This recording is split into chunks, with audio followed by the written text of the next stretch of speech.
Dr. Fauci, are we looking at a split screen America right now, a vaccinated part of the country doing quite well and an unvaccinated part of the country in crisis?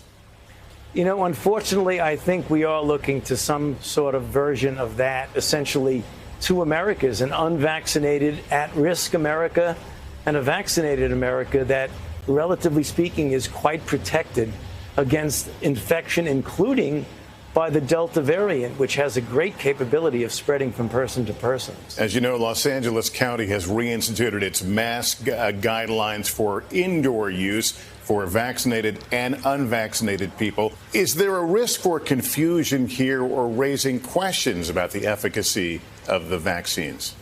Well, I don't think it raises questions about the efficacy of the vaccines, but what I do think it does is show that there is a degree of discretion at the local level, Lester, that under certain circumstances where you have a high level of dynamics of infection, be that in Los Angeles or wherever, the local authorities do have the discretion of going that extra mile or going the extra step it takes to make sure that the spread of this virus is really contained.